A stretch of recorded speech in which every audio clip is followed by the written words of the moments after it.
Hey, y'all, welcome back to Heavy Rotation. We got Thomas Haywood in the house tonight. He's the owner, founder of Redefining Darkness Records. Previously of that, Seeing Red Records, and so much more. We're going to get right into it with him here. Thank you for being here, brother. Oh, thanks. Appreciate the invite. So, previous to this, start of this interview, we were talking about a little bit of like where you started off with, and you had mentioned that you actually started as a vocalist. What was the name of that first project again? Neo Natal Death. And it's kind of like, I feel like a lot of people from the area will recognize that name because there's so many members and, different iterations of it throughout the years, I feel like everyone on the east side of Cleveland into metal might have been in that band at some point. Right on, man. Can we shout out a couple of them? Like maybe they'll see this. This video is gonna be uploaded on YouTube later, and then the audio will be on Spotify. Mark Riem, Alex Boswell, Parker. So I don't remember your last name, but yeah, I mean just lots of dudes. Joe, what the hell's? Can't remember Joe's last name either. But yeah, there's lots of people. I don't know if there were many. Oh, Matt Boone? That sounds right. I think that was the original lineup. It was a couple of those guys. I came in, and then after me, there was tons of different variation. Excellent, man. And then, so you said you grew up on the east side, and you spent a lot of time hanging out in Coventry. Yep. Where does the story go from there? As far as like talking points I have to you, like the next thing I was gonna talk to you is about you going to school out in LA, but what happened sort of between I guess your teenage years and then on to going out and going to music school? Yeah, so when we were talking off air, I was just explaining kind of excuse me, kind of how I started getting into music or what instruments I played first, and the vocal thing just came up because there was an opportunity. Like I'd already started playing guitar. I'd mentioned to you earlier that my dad was a drummer and had drums in the house always, so it was always something to tinker on, and you never took it serious. But about 12 years old, my uncle on my mom's side played guitar, and he helped me get my first guitar. So it was all about guitar and learning Slayer and Sabbath riffs and all that stuff. And then so that kind of ruled my life for a little bit. And then I started getting back into drums because it felt like everyone played guitar. Everyone was a guitar player, and so people needed like drummers and bass players. And since I had drums, which not everyone had, I just started playing drums again. So yeah, I went from being a vocalist in Neo Natal Death to, starting to play with drums with other people, in the area in different bands and whatnot. So, and then, it got to a point where I went to high school at Benedictine, which is like all boy college preparatory Catholic high school, which is kind of weird that a lot of people wouldn't have expected me to go there. But so I went there, and so there wasn't a lot of people to jam with there, obviously, just because it was so small, really. The pool was a lot smaller, so I was always jamming with people outside of school. And when I graduated, we moved from Cleveland Heights to Strongsville. And so because I had just graduated, I was 17, I moved with my parents. I wasn't ready to move out yet. And so moved to Strongsville, and I started going to Tri-C out in Parma just to start taking, your basic classes, whatever, get core stuff out of the way, take music classes, all that. I wasn't exactly sure what I was going to do yet, and then I met the guy who became like my best friend, Mike Wilson. You've heard him do some leads on the Humanity is Cancer stuff you played as the intro. Yes. He's just unreal. He was phenomenal then, and he's even more insane now. Probably the best musician I've ever come across, just as a whole. He actually, as a side note, you listeners won't understand, but he went to school with Bosley for a bit at CSU. He got his degree in composition. Shout out to Don Bosley. Don Bosley. He has no ties to the Cleveland metal scene. But good dude, though. I was told by Mr. Don Bosley, that when he lived over there in Lakewood, it's like right at that corner split by that gas station. Yeah. That once Abigail Williams came and practiced in his basement. Oh, is yeah, is that true? Yeah, that is true. I forgot about that. Yeah, we needed a spot to jam. Yeah. He was pretty jazzed on that.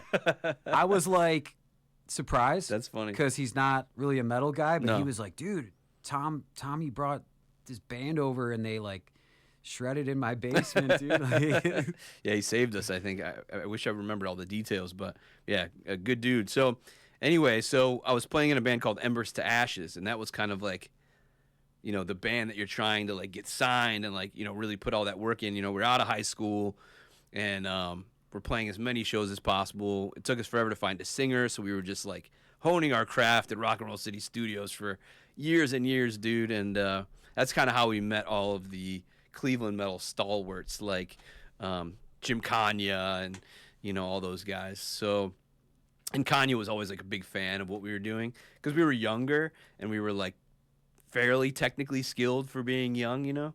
And so I think we stood out. So he would always come listen to us practice. And I remember he always talked about wanting to do a project with us called, he kept saying, dude, we're going to do a project called The Burning Red. I was like, all right, let's do it, dude, you know, and it never happened, but bummer, yeah, man. Yeah, had to get a Kanye story in there. Rest in peace. Yeah. Jim Kanye.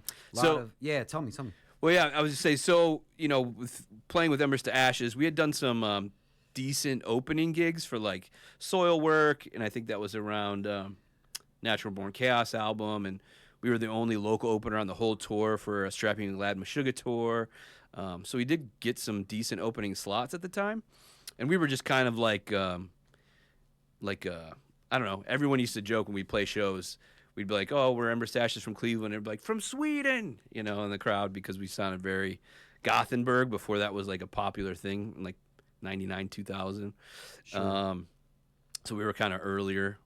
You know, it's one of those blessings and a curse. You know, we were like ahead of our time, kind of. So we didn't like reap the rewards that. The metalcore thing where everyone ripped off at the gates came like later, so we were just like way too early on. So you know, people got it, but you know, we just were young and didn't really have the direction to know what to do next, other than just like play as many shows as possible. And you know, we were still kind of like too locally minded, you know, being young. So I ended up working a job for a couple years.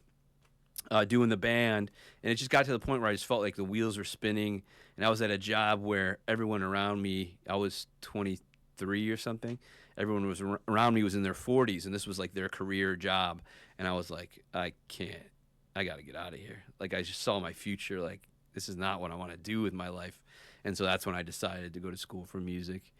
I felt like Embers to Ashes was kind of at a you know, stalemate, and something needed to change, and so I decided to go to L.A., and a friend came with me. We moved out together, and another friend ended up, a guy that was in Abigail, Embers to Ashes with me actually came out with us too. So it was three of us from Cleveland living in a one-bedroom apartment in L.A. Man, I can relate to that. You know, when I went to MI as well, and I was just like so happy to be there. And like sleeping on the floor of an apartment with like 6 other dudes in there when I first got there. Yeah. And then like from my balcony, I could see whatever that tattoo shop is called of like Kat Von D was like really popular. Oh yeah. then. So you were a little further east. What street were you on? Oh man, I can't remember the name of it now. It's been a minute. I think that's a little east of Vine, isn't it? But there was a Ralph's right over there. Ralph's is like the that's on giant eagle Sunset. Yeah, Okay. it's very close. You know, well, no, that's a different Ralph's. Oh, so you were further east then. Yeah, but I was by the Sunset Ralphs, but I lived on Hollywood, but just I guess north of that Ralph's. I lived over there later. I exchanged roommates a lot when I was out there. But we were behind that. They call that the Rock and Roll Ralphs. Yeah, Rock and Roll Ralphs. Yeah, and it's that's right. on the same strip with the Seventh Veil, like from Girls. And Yeah, Motley right. Crue, right. Correct. So supposedly the house that we were renting, supposedly Guns N' Roses had lived there before. Oh, cool. That could be true. Maybe. Yeah. But anyway, man, Yeah. So, how was your experience with MI? You know, you were specifically in the PIT, the drum program, yeah? I was, yeah. I pretty much dedicated myself to drums when, well, even before Ember Stashes, but really seriously with Ember Stashes. And I had taken a couple lessons through Tri-C, through the music program, but also like just some private guys in the area, just to learn rudiments and that kind of thing. So I was always practicing that stuff anywhere I went. I always had a practice pad with me. I'm kind of obsessive over technique, just kind of like have that mind. But yeah, so I always was taking it very seriously and trying to teach as much to myself as I could. But this is obviously prior to YouTube and stuff where people can learn anything, you know. So you're just trying to like figure stuff out on your own. But no, MI was like the, family aside, just personally speaking, was probably the single best thing I've ever done. Where I just got to work on me and something I wanted to do with my life. And the experience was great. I don't know about you, but, MI is not super popular in the United States. They have a school over in Japan as well. And MI is kind of like more known worldwide, internationally. Maybe because of that, because they have multiple schools in multiple continents. But so for me, when I went, what year did you graduate? I was kind of, Or what year did you go? I was out there like 2016, I'm gonna okay. say. My experience was, that I had a lot of, like, I had all the money saved up when I got there, Uh-huh. and then the money ran out, Mm-hmm. and then so I had to take a break, and then go from full time to part time. Mm-hmm. A lot of back and forth, and I was supposed to do a bachelor, but then I ended up just like, making an agreement with them that I could leave with an associate's. Yeah. So I made the best out of it I could. Yeah. But as you know, yeah, man, it's very, you meet people from all around the world there. That's the cool part, and that's what I was kind of getting at, is I think if I had to break it down, it was like, a third Americans, about a third Swedes, a third Japanese, and then like a kind of like trickling of everyone else. And so it was just really cool, man. I remember all the Japanese kids like literally sleeping at the school because it was 24/7. Literally like just sleeping in the rooms or sleeping in their little rehearsal room or whatever. I was like, geez, man, there's like crazy dedicated. And yeah, and all my friends were Swedish, and they would like joke that like I knew more Swedish bands than they did, because they weren't all like metal guys necessarily. Right. So it was just funny because I would like show them bands that they wouldn't know about. So then fast forward to, I guess on the timeline, so you were at MI. Yeah. And then you ended up coming back to Cleveland. Yes. And then I guess, is that where you kind of fell in with like playing bass with Abigail Williams? Yeah, it's kind of a weird story. So, yeah, with MI, after graduating, I just didn't want to live in LA and struggle. Like our lease was coming up. I graduated, so I went through the whole thing, like the full intense, year or a year and a half, whatever it was. And like you, I never went back and forth, but I did like have a job for a while, and then I had to get rid of the job just because I was like, I'm here. Like I felt like I wasn't doing well enough at school because I was like doing too much. And I was like, you know what? I'm getting rid of the job, and I'm just gonna focus on this only. I did that within the first quarter actually, because I felt like my first quarter was like, I felt terrible as a player. I felt like I wasn't putting in enough work, and so I just had to like get rid of everything else, which fortunately I was able to do, just with like student loans and grants and whatever. So I did have the kind of like that come to Jesus moment, whatever you want to call it, where I was like, all right, I'm here. I got to like ditch all this shit. But yeah, so kind of same at the end though, was like I didn't want to have to work at McDonald's or wherever to like struggle to like live there. So I was like, well, if I don't have a gig by the time I leave or something promising, then I'm just gonna go back home. And there was already some things bubbling down, back home, and guys I used to play with in Embers and stuff like that. And so I was like, all right, well, I can come back and we could see what happens now, and see how that goes. But when I came back, there was a lot of like personal things happening. Like my parents had been together over 20 years and they got divorced like right before I left. And it wasn't really a good break. I mean, being married for 20 years, something had to go wrong, right? So when I got home, my dad had basically like kind of spent all his 401k like trying to keep the house in Strongsville, and he was tapped out and he had to sell the house. And so it's like as soon as I came home and got to the house, he's like, we got to pack the house up. So I'm packing his house up, still waiting for my stuff to come from LA. So as soon as my stuff comes from LA, it's in the garage. We pack up all his shit, and I really have nowhere to go. You know, I'm trying to get a job and do all that, you know. So it was kind of stressful coming back. And then, you know, I had worked at Hot Topic in LA at the at the that main hub there, Right on the Highway corner. Boulevard. Yep. So I did work there for a while. So that was kind of an in to get me a job here at a Hot Topic just to get something, you know. And then I ended up living in a friend's basement. He was a guitar player in Embers to Ashes, and I was really close to him and his family. But, you know, it's weird living with a family, even though they were like a second family, I guess, because we were always together prior to going to LA, and we were together in LA. You know, it's just weird. It's not your house. It's like you feel weird. You don't want to eat their food, and you know, it's just like weird. It's uncomfortable. Yeah. They were like so accommodating, but I just felt weird. So fortunately, my cousin, who I grew up with, who was my best friend, his name's Chris, he needed a roommate, and he had a spot. He had like a half a house on West 64th. And right now on West 64th in Detroit, it's like revitalized. It's like super cool. It's like the Shoreway. There's like a lot of great restaurants and cool shops. And back then it was like super hood, you know. But yeah, so I moved in with him. And so I was kind of floating. I was really coming home was like a eye-opening moment of like, I just came back from school and now I'm this kind of like wanderer. I don't really have a home. My mom's with some new guy. Didn't really like him. Even though I love my mom, my dad didn't know what he was doing. He's going to an apartment. I don't want to live with my dad. You know, I was 24, 25 at this point. So I was like, you know, got in with my cousin. But then I met a girl, and she was going to Cincinnati. She had come up for Christmas or something. I was playing shows with like Joke Band. We were doing Embers to Ashes reformed as a band called Return to Memory, which is kind of fitting. But we played a few shows, and then we played this, I don't remember what it was, something at Peabody's when it was on 21st Street downtown, and it's called Sons of Liberty. It was like a hardcore band, but we called it Revolutionary Warcore, because we all dressed up with like powdered wigs and like kind of like revolutionary, you know, era garb. But then we wear like basketball jerseys and bandanas like hardcore kids.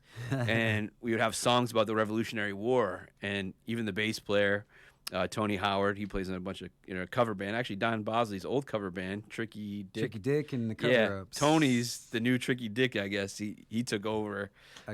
Tony's awesome. He's a great musician, great bass player. He was like Paul Revere, so he had like this cardboard horse under him. And, you know, it was just a big joke. So we played this show. I met this girl. And we hit it off, and she was going to Cincinnati, so I moved down there with her. And once I moved down there with her, because I did need a refresh, like Cleveland was a nightmare. Even playing with my old friends and stuff, that was cool, but I was going nowhere fast, and it was like I just needed a shake-up. So I went to live down there with her. We ended up getting married at some point, but she knew what I was trying to do, and all I really did in Cincinnati was work menial, you know, like delivery jobs, working for a Chinese family, a Chinese restaurant, that kind of stuff, while playing drums and auditioning. So I actually auditioned for Diecast. I don't know, do you have internet capabilities that we can look stuff up while we're on here? I don't remember what album. Yeah, I'll just look it up on my phone right Yeah, quick. look up Diecast's discography. They ended up being on Century Media, but before they were on Century Media, I can't remember. That definitely. I'll know the album cover if you can pull up the discography. But anyway, I remember digging the first Diecast. It was kind of like a mix of hardcore, metalcore, whatever. And it was pretty cool. But then they turned like ultra U.S. metalcore, kind of like ripping off the Swedish sound. Like all those bands just sounded the same to me. I wasn't into it. But that album had not come out yet.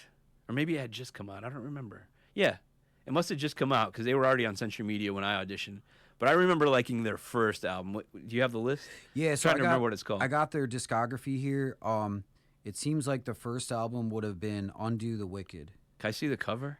Well, yeah. Here. So I got the Wikipedia. It doesn't show the covers, but if I go on Discogs, Yeah, check Discogs. I think would just they like to can. know, out of Yeah, curiosity. Here we go. Check it out. Oh, cool. So, oh, that's not even it, dude. That's not the full discography. Hold on. Maybe it is Undo the Wicked, but that's a different, or maybe it's Day of Reckoning. Yeah, Day of Reckoning. That's the cover. Okay. So I think that was probably independent or on some like small, Now or Never Records, some small indie. I remember hearing that and a lot of death metal dudes liking it and stuff because it kind of crossed over. But then once this Tearing Down Your Blue Skies came out in 2004, that's the one. They were on Century Media. They needed a drummer. I had heard about it. They're from Boston. Okay. So I went to Boston to audition. I didn't actually take my drums. I had a friend who was living in Niagara Falls. So went to his place. He said he would drive with me to Boston. So I went to Niagara Falls. He had drums that we could bring, and he had like a pickup. And so we loaded up his car or pickup or whatever. We drove together to Boston, and I auditioned for Diecast. And I was like kind of like a runner-up. They really liked me, and they kept in touch with me after the audition, but they had like a bunch of people to audition. So they kept calling me like, dude, you're the guy. I'm like, cool. And I'm just waiting for it to go through. And eventually a guy came in and got the gig. He was from Canada, actually, from Toronto or something. And I hadn't heard from him for a while, so I thought it was weird because they kept in touch with me like every week before that. And then they're like, hey, yeah, we ended up hiring a dude from Canada. But I'm like, oh, it's all good, man. You know, thanks for letting me know, blah, blah, blah. It's a good experience. And then I auditioned for Into Eternity, which was also on Century Media. Do you remember them? Yes, dude. That's a great band. Scattering of the Ashes was the album that I remember listening to a lot. Yeah, so you auditioned for them on drums? Yeah, so if you could pull up that one too. So Scattering of the Ashes would have been the album that I would have played on. Wow. Which is weird, right? So I auditioned for them as well. And back then, you know, we didn't have camera phones or video phones. So even though it was like 2005 or whatever, I had a handheld recorder. You know, they had to put on a tripod with a mini DV cassette that you put in, and you'd have to record yourself, you know, so it's like set up the tripod, snap the thing, press play, go behind the drums, you know what I mean, do that kind of thing. So, and then you try to have to get it to the computer, so some kind of transfer into your computer or whatever. So I auditioned for Into Eternity, and we're looking at the discography right now. So. Oh, so I had pulled up. I found it. That okay. album specifically, yeah. So, Buried in Oblivion. So they had Dead and Dreaming, which might have been an early release. I don't know if that's on Century Media or not. No, DVS Records. I think Century Media ended up picking them up. So maybe they licensed that record and then they were signed. It seems about right because like that's when they came on my radar, and like so I think they had a bit more backing at that point. So Buried in Oblivion was definitely on Century Media, and that came out like 2004. Okay. It's showing 2003 on Century Media, but this thing's saying first released 2004. Anyway, so those are the songs I rehearsed. So I rehearsed a bunch of Buried into Oblivion, and I dug it because it was kind of like, for guys who haven't heard Into Eternity before, it was a little progressive, but not like Dream Theater or anything like silly. It was like almost like Death, like musically kind of like a progressive Death or like later era Death, like Control Denied or Sound of Perseverance. But then they had a singer who did a little bit of melodic singing and some screaming. This was before that Stewart guy joined. There was a different guy before him. Oh yeah, different singer. Man, I follow him on Facebook. But yeah, okay, yeah. You mean so that'd be like their current singer, right? Stewart. I don't remember his name. Something. But that wasn't the guy on Into Oblivion or Buried in Oblivion. So anyway, so I was auditioning for them, and I got the gig. But these guys are from Regina, Saskatchewan, which is like above Montana. So, again, I was living in Cincinnati with my girlfriend at the time, and I don't remember if we were married yet or not. Maybe we were planning on getting married at some point. I don't remember the timeline exactly, but I basically had to take out a loan to move to Canada. So I went to my mom and was like, "Hey, would you like co-sign for this loan for me? I just want like take out a small amount, like $5,000 maybe, with a small interest rate, just to like make sure I can get up there, like write this record with them for like a month or two, and like just have enough money to survive." You know what I mean? I was just gonna drive my car up there, which would have been like an insane drive. But so I'm talking to Tim, is the main guy, the guitar player, songwriter in that band, and so we're talking all the time, at least once a week. And Century Media was really stoked on me joining, I guess, because obviously he kept them in the loop and watched my audition or whatever and all that. And we had settled on a date of like, okay, be up here by this date, and we're gonna start writing this record and start recording this record. So they cool. So we set that date, and then I talked to him and we're like, hey, can we push it back 1 week? I just need like one more week to collect all my, it was like a big move, right? So I was like, would it be a problem if we moved it back just a week or whatever? And he's like, no, it's totally fine, whatever. And so that was like 2 weeks before, 3 weeks before. So as we get to the week I was supposed to be out there, we catch up, and he's like, just so you know, man, Century Media's been hounding me to get going on this record, and they thought you'd be out this week. And I'm like, well, yeah, I was supposed to be, but we had that conversation. You said it was cool. He's like, well, these guys won't stop hounding me about the record, and we need to get moving like this week. So I'm just gonna have our old drummer come in, who would quit, by the way. I don't think he could tour and stuff. He's like, he's just gonna come in and do the record, and then once you get up here, you'll learn everything, and we'll go on tour and do all that stuff.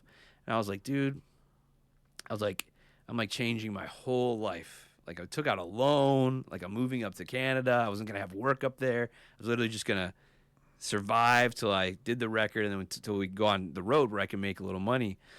But I was like, if this all falls apart, like at least I would have that record as a resume to be like, I played on this record, and I could more easily audition or try to get other gigs with being like, oh yeah, I played on this record for this band on Century Media, like something to add to my resume. Without that, it was like, I don't think this is like worth the gamble to move up there. And so I backed out, and it was probably the best.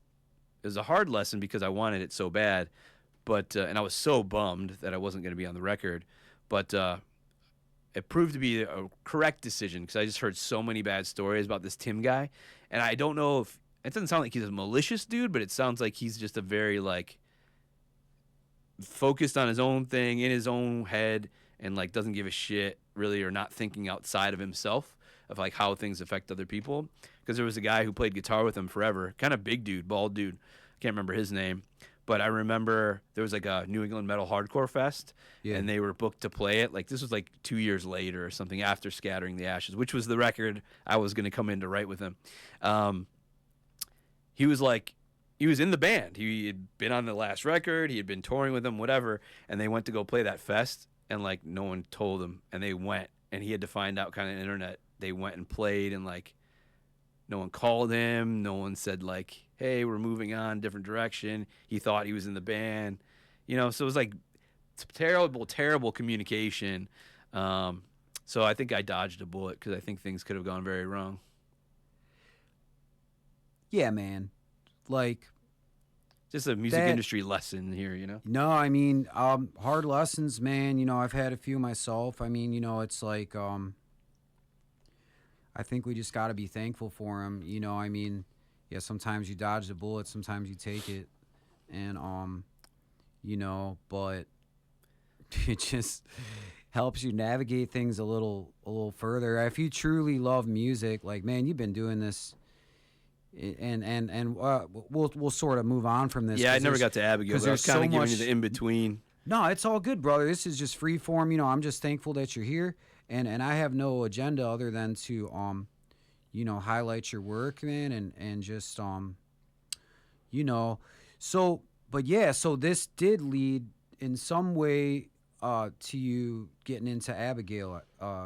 More or less? Sort of. So that's another weird story, and I'll try not to make it too long. I don't want to ramble here, but yeah, so I dodged that bullet. Luckily, it only cost me like $200 because I did take out that loan, but I paid it like back within a month, so the interest is like $250. So I lost 250, but I saved myself, years of headache and torment, I'm sure. So, yeah, I stayed in Cincinnati, ended up getting married. She's from Cleveland. We moved back up to Cleveland.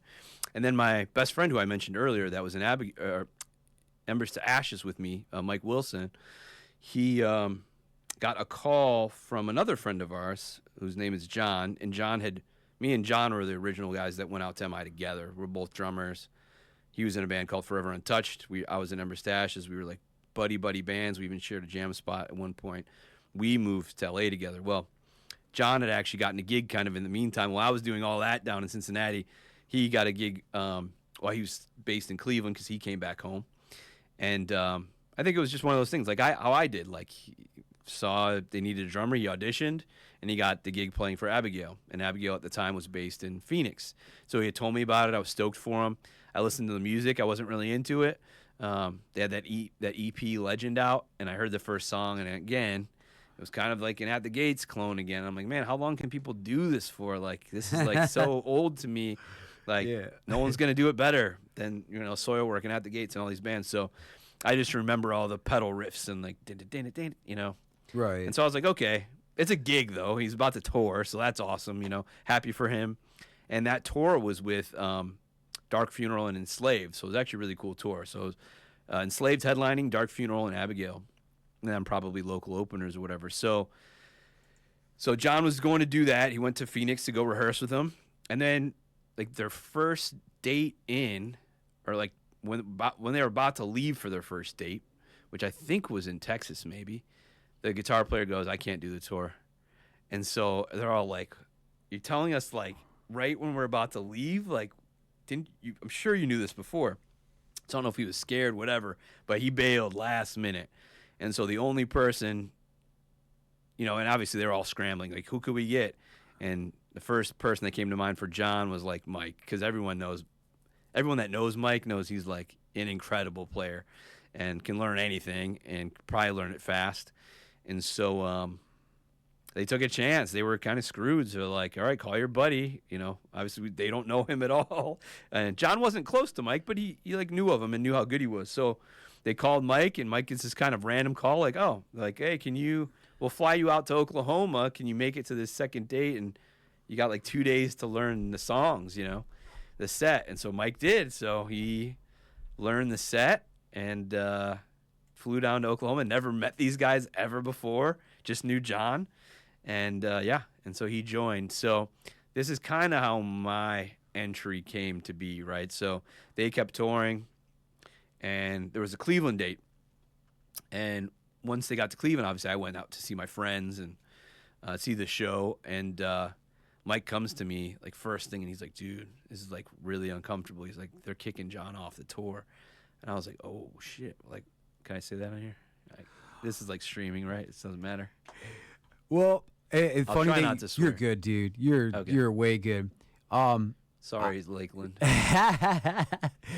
This is a Institute of Higher Learning. No, hey, come on, man. No, it's all good. I mean, I have played. Right now, I'm thankful. I have people like you and to come in and like Scott Bryant and some other cats. But at first I was just playing music, and I learned really quick, like, always vet this stuff, dude. Because I would like play a song, and there'd be like this ridiculous intro. Like sampled, and it's just like, oh my God, dude. Oh no. But like as we were talking about this, there's a whole. Obviously, I'm not going to say these words because it explicitly tells me not to say the F word, and I see, yeah. Some really funny, like very obvious things that you would definitely not want to say. But yeah, man. I think I've been pretty good so far. We're good. I think that was my first slip. We're good. Yeah, all the no words are up there. All right. Well, so yes, all right. So John's getting kicked off the tour, and Mike's really uncomfortable because like John brought me in. I don't know what to do. Like I'm just stuck in the middle. It's not my decision. It's not my band, but he just wasn't cutting it, I guess.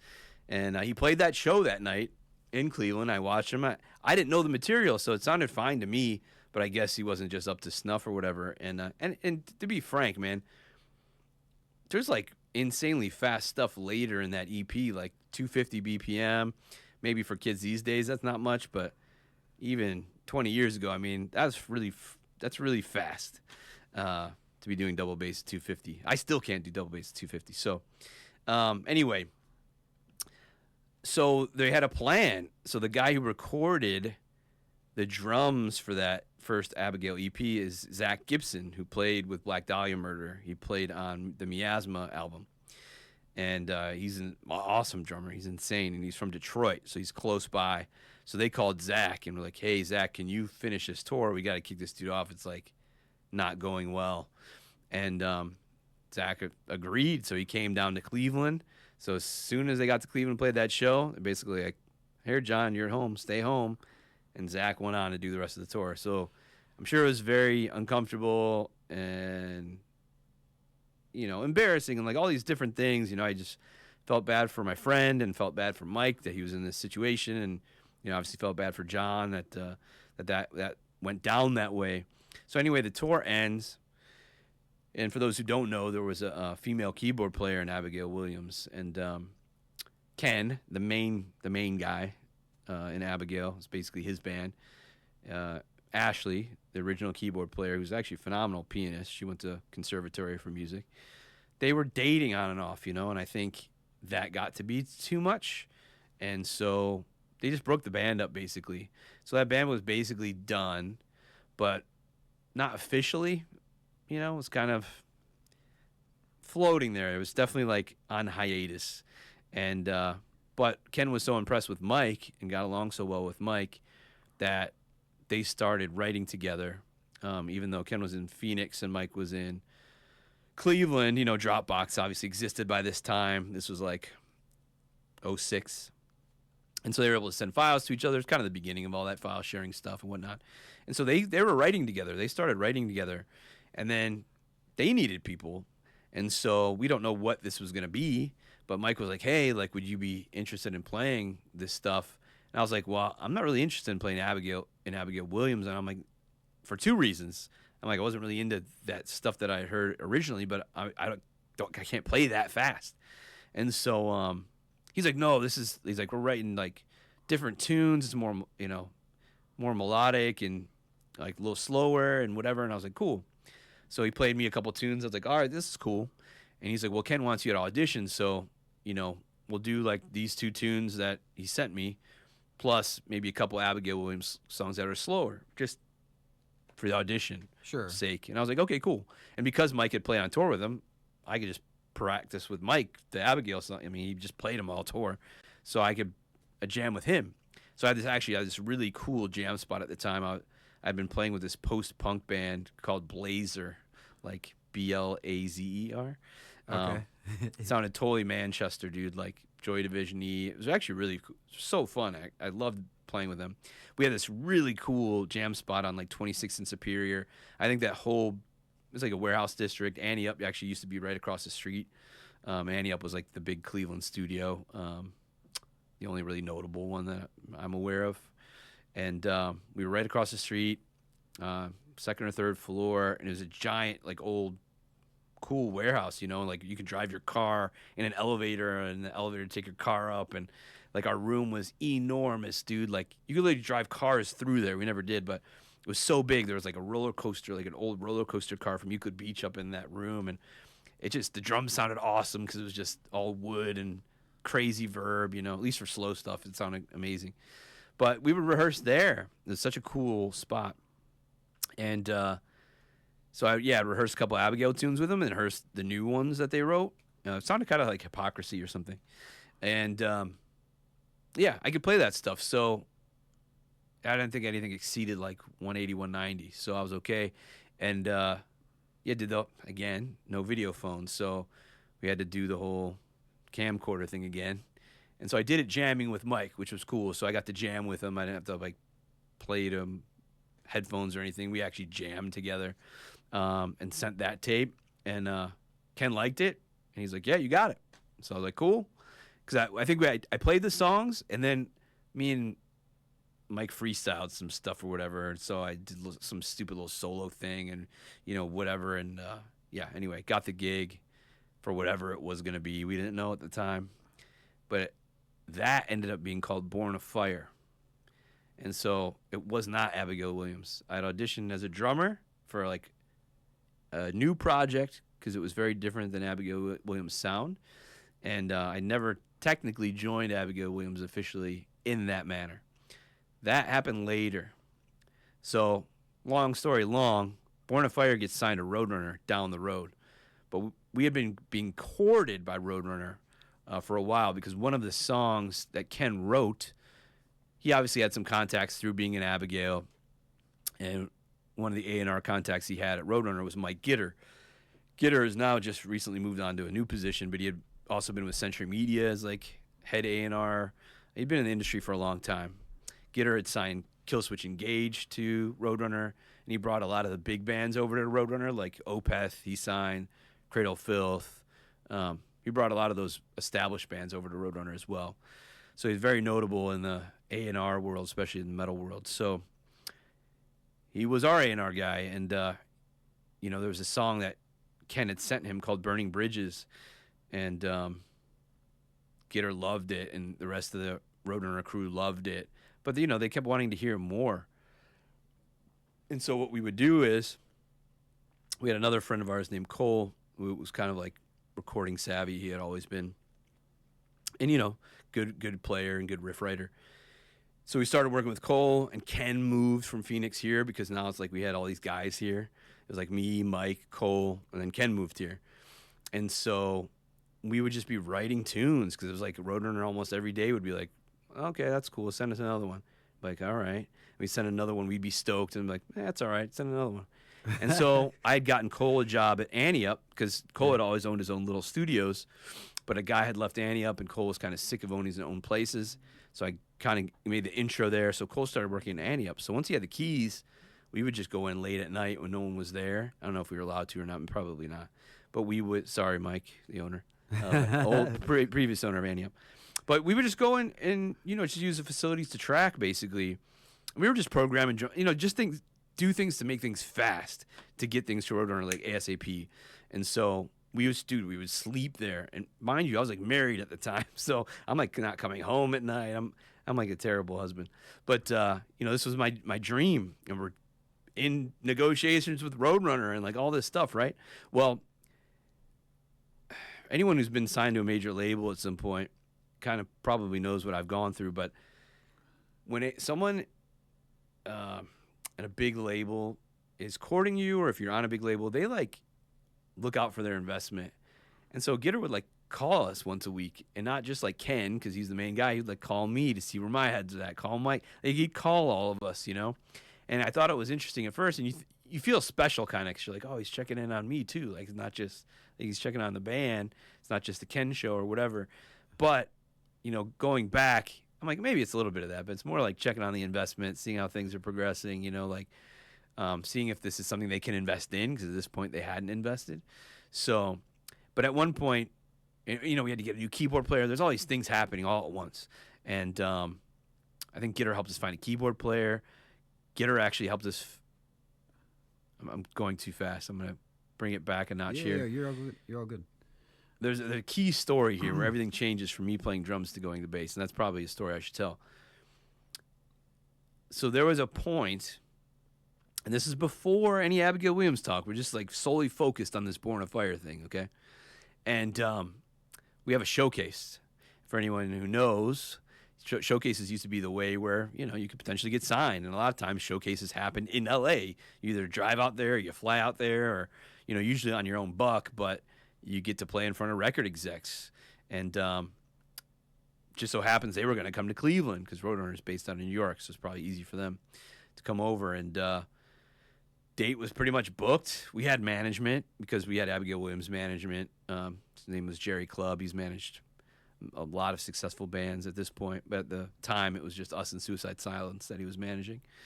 And he continued to help manage Ken during this process. And he was also like a videographer. And so he's like, well, he helped set all this stuff up. And, we had this date set. And we're like, well, we can do it at Peabody's. Ken was working at Peabody's at the time. I wasn't working there yet, but Ken was running sound. So we would just go up there all the time. And I don't think I was working there yet. Maybe I started working door. I don't remember. I think I started working there post touring. It's all a little blurry. But Ken was definitely working there. So, and I knew the ownership and the manager at the time too. And so we basically just asked them, hey, can we use this during the day? Can we Ken can run sound, turn everything on and off, whatever. And can we just use this for this particular thing? So they were cool with it. Well, it ended up, Roadrunner ended up not being able to come out. And so, but we still needed to do a performance. So Jerry Clubb, our manager, flew in from Phoenix, and he recorded us. So we did a couple live performances. And we used in the old Pirates Cove at Peabody's. They had like kind of built-in mics. I don't know if people know, but there was like room mics there. So we used some of those, and obviously some camera mics and stuff to get us live. And about a week before that happened, as we were building up to it, we're getting excited and everything, and we have a drunken night of debauchery at Peabody's. Ken was getting off work, and he wanted everyone to come up, so we all went up to Peabody's. I don't even know what was going on that night. It didn't even matter what show it was. We were meeting him after work. He got us all in there. It was me, Mike, Ken, Cole. I think that was all of us at the time, and we started just getting hammered, dude, and got so hammered that at that point in time, they were doing construction on East 21st. It's a one-way street.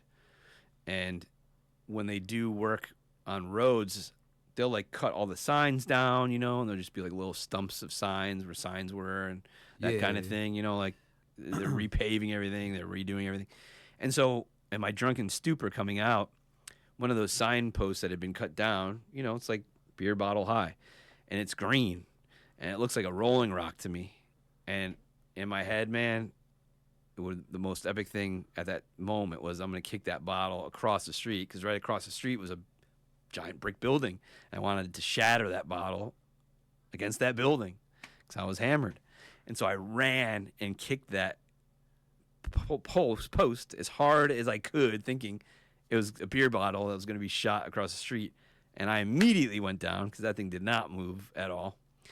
And because I was so drunk, it probably helped me get through that night because we kept going. We went to Rock and Roll City Studios. We were partying. People, everything, dude. Everything you can imagine in a terrible night. We shouldn't have been on the road because I don't know who was sober or who was driving.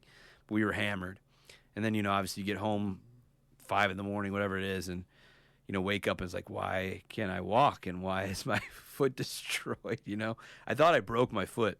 And so I couldn't play drums. And we were a week away from that showcase or now that recording or whatever. And so there was no way I could play. It just wasn't going to happen. I actually went to the doctor. It was just like a small fracture, so I didn't break it, luckily. But it was going to take a couple weeks.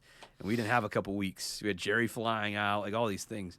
And so we had to kind of make a decision. I put so much time and so much effort into helping all these songs come together, that I was like, we didn't have a bass player at the time yet. And I was like, look, I'll play bass.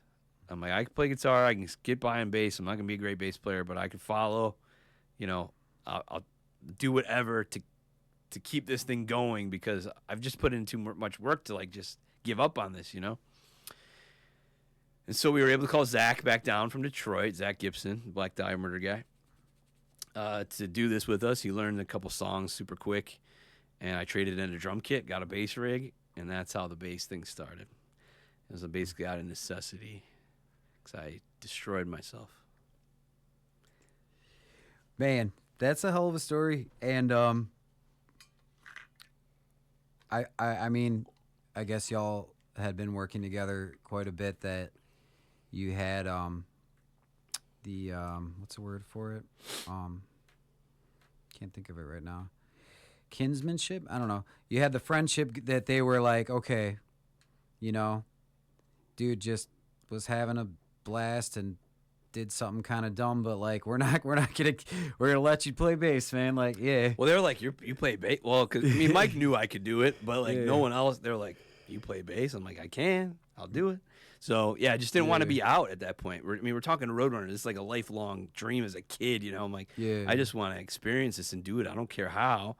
It sucks that I wasn't gonna play drums, but it actually ended up being the best thing ever because the way things worked out, it was meant to be.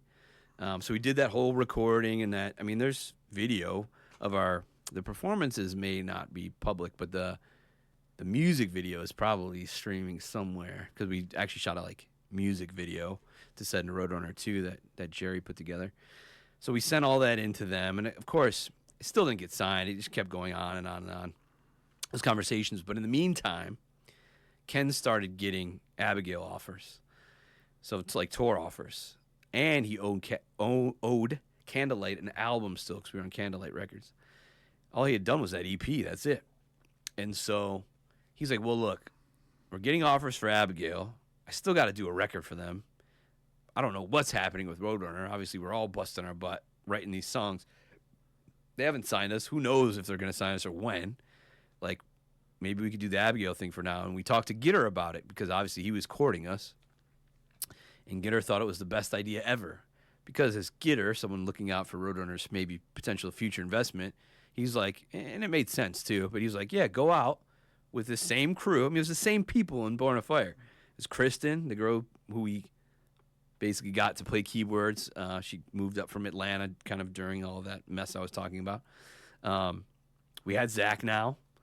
And then the rest of us, you know. Cole actually bowed out. I think Cole just never wanted to tour. So while he was great for helping us track and record and write a lot of the Born a Fire stuff and contribute to that, once the Abigail thing came up, he was entertaining it for a minute, but he was like, I don't want to go on the road, you know. And so we understood that. He just doesn't have that type of personality.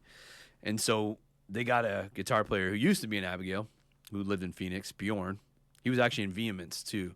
Vehemence was signed to Metal Blade in the early 2000s, like 2000, 2001. They have two, or maybe to 2002. They have two records on Metal Blade. So Bjorn ended up joining both bands, actually. I mean, Born a Fire came later for Bjorn, but as this Abigail thing started rolling, we got Bjorn back in the fold. So it was me, Mike, Bjorn, Kristen, Ken, and Zach. And so Gitter was like, yeah, go out. See if you guys mesh together. He's like, you might find the band broken up again when you get home. Like, maybe you guys don't get along on the road. Like, this is a good testing ground until, because Gitter was obviously trying to get us signed. We were like a project he was working on to get signed. So he's like, you know, this would be good for all of us to know if like this is going to work or not. So he encouraged us. He's like, you know, we're just waiting around for this anyway. Like, I haven't got you signed yet. So go out, see if you guys work as a unit. So that's what we did. So I wouldn't have been able to play some of that fast Abigail Williams stuff anyway. So it like literally worked out kind of perfectly. So I never joined Abigail. I only kind of got like grandfathered in at some point out of necessity to technically, hopefully eventually get signed to Roadrunner. But yeah, we were just using it as kind of like, oh, we got nothing else to do. We might as well do this. And we got offered this, I don't know if it was the first one, maybe one of the first Death by Decibels tours. So it was Vader, Malevolent Creation, Cattle Decapitation, us, and then two more upcoming bands, which at the time were Veil and Maya and Light This City. So that was my first tour. I remember seeing you play at Peabody's back when you had your fully dreaded out, man. Mm-hmm. When I put together a little did my digging where I could to put together like what they call like a carousel, like Instagram posts. Oh, like, yeah. Hey, we're Thomas Haywood's coming on the show, blah blah blah.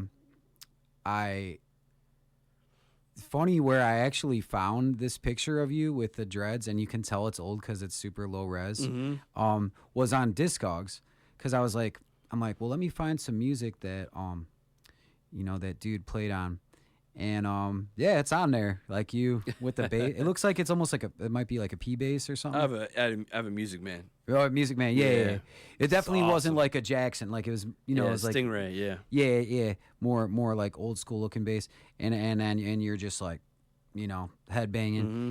So, but yeah, man, with moving on from Abigail, there's quite a bit to get into, and um, Yeah, I, it's I'm like gonna have to, like, if you're cool with it, we can do a part two. we can do a part two. Yeah, like, we'll space it out, maybe like Yeah. a couple months from now or something. But you know, for today, let's just focus on what you've done. I mean, obviously, you've done these record labels as well. Mhm. So yeah, let's touch on that a bit. So like, from my understanding and like my own like digging, Yeah. the first thing was Seeing Red Records. They're actually both at the same time, and Okay. both are still running right now. So I'm still doing both. Okay, so then is the focus of Seeing Red a bit different? Like I've seen, like, just in like your stories that you post on Instagram, that you're you know propping up like some like more like grindcore type bands. Is Seeing Red more geared to um less death metal, or is it, how does that play out for you? Yeah. So when the whole reason to launch two labels at the same time was I just have such a great love for a lot of different music. I just happen to prefer darker music, but I love everything, jazz, everything. But anyway, so yeah, when I went to launch the labels in 2015, I was kind of looking at the climate at the time because I'd kind of been out for a minute. I left Abigail Williams in 2009, 2010, and I kind of like left the scene for a while. I needed like to get my life together. I was already like 27, 28, getting divorced, like all these things. I had kids by this time, like little babies, and divorced, single dad. Like I just had to get my life together. It was time to figure some stuff out. I was almost 30, and anyway, so in that in between, I was looking at what was going on in the scene, and it seemed like the more niche the labels, the faster they were growing and the better they were doing. Because like Dark Descent Records had come out in like 2010. And I kind of had been paying attention, and all they were really signing at the time was like all these incantation type clones, like the real dungeony, caverny death metal, which was cool, but it was like very niche. Like almost every release was like that. I'm like, there's something to that. And then I saw like Ripple and all these like stoner rock labels. There's so many of them. And I was like, yeah, that's all they're releasing is like all these Sabbathy type bands. And I was like, this is crazy. That's like it. But it's almost like you have a built-in audience, because anyone that liked that last release is going to like the next one, because they're similar, but not so similar. They sound exactly the same, but it's very similar, right? And so you kind of like have this built-in fan base of, well, if you like the last one, you're going to like this one because it's more of the same, and it's just more of the same. So that's kind of how I took it. I was like, well, I want to release more than just like death metal and black metal, but I'll start this Redefining Darkness to test this theory that I had, make it real niche, and it's only gonna be death and black. And then Seeing Red Records will be my catch-all. So that'll be more like the traditional label where, I'll use Elektra as a terrible example. Elektra releases Metallica, but then Whitney Houston, So I mean, they release anything under the sun that's selling. Now, for me, it wasn't the selling part. It was more of like what I believe in and who I want to help, with their career or their music. But Seeing Red's my catch-all. So at the beginning, yeah, it was more like, I mean, even the name Seeing Red, it comes from Minor Threat, Entombed, Killing Joke. They all have songs either called Seeing Red or there's a Seeing Red chorus, and that's kind of where I got that name. And so at the beginning of it, yeah, it was more like I was going to do more like the pizza type thrash stuff, like the kind of hardcore crossover and more hardcore leaning and that kind of thing. And it's evolved over time because even kind of the slammier death metal stuff I didn't want to release on Redefining because I was at such a specific vision. I was like, it's going to be the evil shit only. So, said it again. But since all good. Since like Mutilatred, was one of my early Seeing Red releases, but it's like they belong on Redefining. By the time, because of my vision, it didn't feel right because they weren't like this evil band or whatever. So anyway, so it all changed a little bit as time went on. Obviously, I signed a bunch of thrash bands and stuff on Redefining later. Everything kind of like opened up naturally in its own, due course. But Seeing Red's really flipped, and it's turned into stuff that's almost like not metal at all for the most part. I'm doing like goth industrial, post-punk, post-rock, stuff like that, which I also grew up on. My aunt was in a goth band when I was growing up, so I was doing like merch for her and being a roadie for them when, they were out when I was like 13 or 14. So, I had a love for, true goth, industrial, post-punk music as well, through that. So yeah, it's my way to support more music than just metal. Other music that I dig, and other bands and artists that I want to help.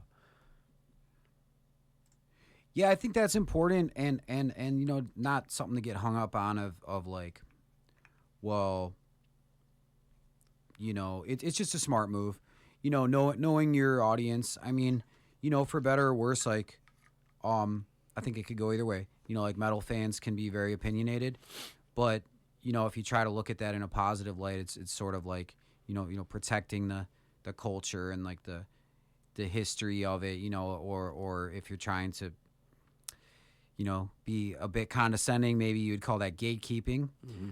But yeah, I mean, putting out a post-punk album on Redefining Darkness Records would probably not be the right move.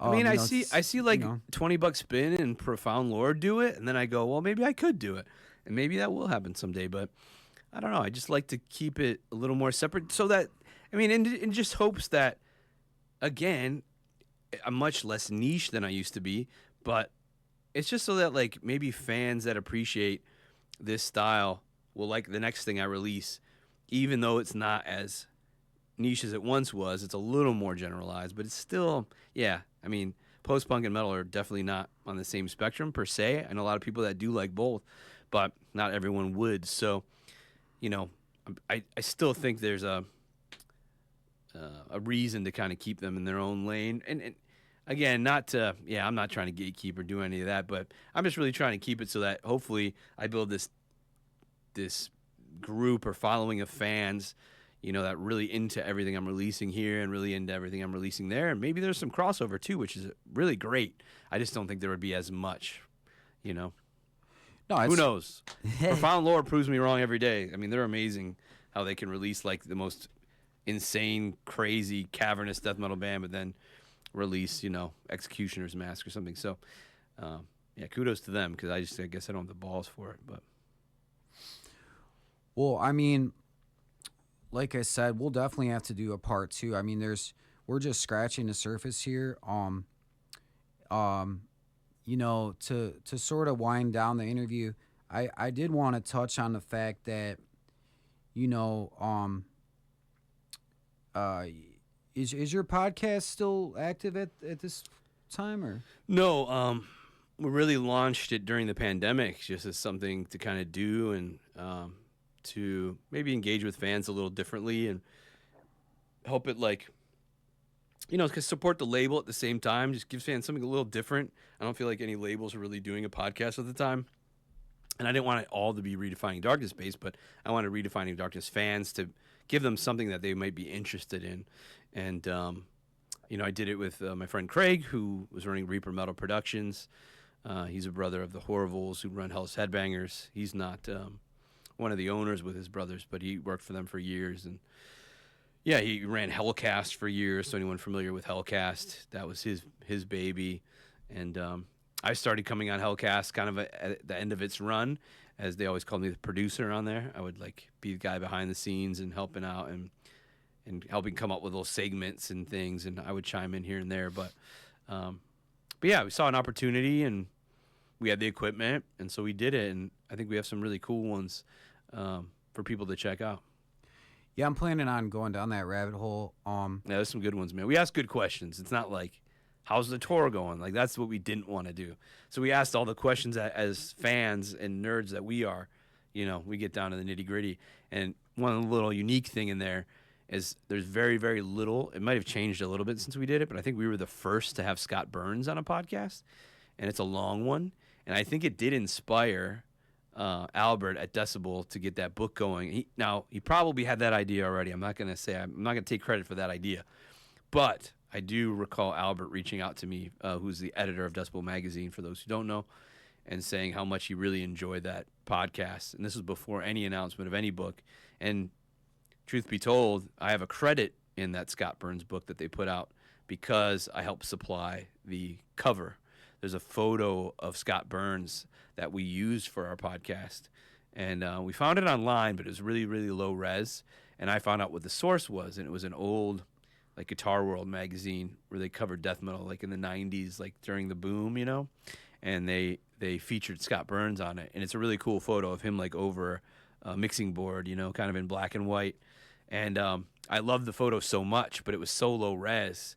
You know, I'm maybe a perfectionist in a way. Even though it's just a digital cover, I'm like, it looks crappy. Like, unless we can clean it up, like I don't really want to use it as our thumbnail, because even a thumbnail was poor. So in the world that we live in, you know, there's eBay and all these things. So I found out what Guitar World it was in and all that.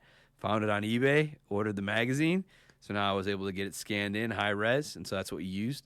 And Albert had reached out to me once the book was ready and was like, hey, where'd you get that photo? Like, we're trying to find like the rights and this and that. And so I was like, well, I have an original, and I could scan it in any res you want. And we got the permission. They got the permissions they needed from, you know, they reached out to the original photographer. They found, I think it was a her maybe, and don't remember who they reached out to the magazine. Anyway, they were able to make sure the rights were all cleared, and I was able to give them the photo because no one else had it. Like, none of them had it.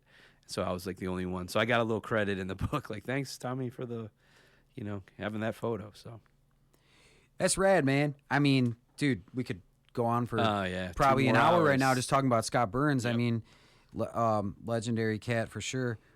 He was awesome, dude. Great stories.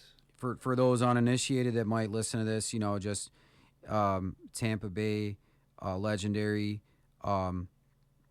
recording engineer for a bulk of 90s death metal, Death, Possessed, not Possessed, I don't think. I meant to say Pestilence.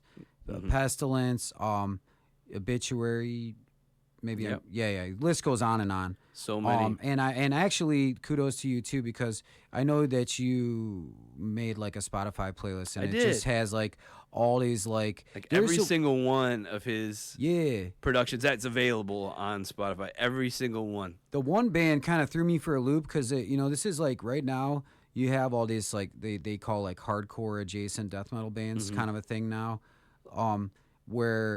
whereas like there's this band on there, I want to say it might be called like Convulsed or something with the C. Okay. But it was definitely like that, sound right. you know, like with some it's a loose. Should I look up the playlist right quick? Yeah. You know, see if I can find it on Spotify. But like anyway, yeah, you put me on to some man, we got to find this right now. Well, it's cool because as I was reading the book, 'cause I obviously read the book, I would go through and find some of the albums that I wasn't familiar with, and I would listen to it in the background while I was like reading, or I would stop and like listen for a little while and read. So it was actually like a cool companion to like reading that book. And so I hadn't made that playlist yet, but I would just look it up. And so by the end of it, I'm like, you know what? I'm gonna make a full playlist of this, every single release that's mentioned in this book. I think I'm missing one or two that maybe aren't on Spotify, and it's all there. So anyone that wants to read that book, which I urge people to pick up that book. They did a really great job with it. Yeah, and check out every Scott Burns. You know, so you can kind of see his evolution as an engineer and producer at Morrisound. And I mean, we talk about how they triggered early on. It's really fascinating. Whether you listen to the podcast or whether you read the book, it's all there. This band, I don't know why I said Convulsed. Way off. Yeah, Overthrow. It's really like cool. Like you could tell there's like hardcore elements to it, but that they were trying to combine death metal. And this is back in like way before, you know, this whole resurgence of that is happening now, for better or worse. So, man, I think this is a good place to sort of wind down now. Man, thank you so much for being here. Thomas Haywood, you know, check out some of his work. He has written music for Humanity is Cancer, which features Noah Buchanan, well-known cat, you know, Mercenary Studios, Nunslaughter, list goes on and on. I'd love to get him on this show sometime soon. He would be good, yeah. And To Dust, that's another one you played with? Yeah, that's another project of mine. Yeah, Humanity's Cancer is a project of mine. To Dust is a project of mine. Bro Jovi, fun band. Yeah, it was just like a drinking band. It was all these extreme metal guys basically playing, like down. Yeah, very down-ish. Yeah, there's a music video out there if you can find it on YouTube. Search Bro Jovi. I can't remember the song we did it for, but there's a fun video we shot. And you know, we'll probably in the next one we'll do a bigger focus on the record labels, particularly Redefining. But yeah, you know, look up Redefining Darkness Records. There's quite a few bands on there to check out. You know, across the spectrum of death metal, black metal, thrash metal. Yeah, man. And yeah, I sincerely appreciate you being here, man. Yeah, the only last thing I'd plug is just you know, try to catch. They're not coming to Cleveland, but for whoever may be listening, Exhumed is out on tour with a couple bands on our label, Oxygen Destroyer and Nomos, and the new Nomos comes out Friday, March 13th, and then we have another one of our bands, Intoxicated, supporting Obituary alongside Castrator, who features some more Cleveland musicians, and they'll be on the road kind of right as this Exhumed Nomos Oxygen Destroyer tour's ending. So I want to say March 16th or 17th, I think that Obituary tour with Intoxicated starts. So if they're in your area, you know, check the dates, go support them. And both of those albums, Intoxicated's new album and Nomos' new album, come out this month. Those are both on Redefining? Yes. Excellent, man. All right, y'all. So like I said, this will be up on YouTube, on Spotify, whether you're hearing it right now or whether you're going to check it out later. Stay tuned. Plenty more you know, excellent guests to come on Heavy Rotation. Very thankful to Lakeland Community College for letting us do this thing. Y'all take care, and we'll see you on the next one.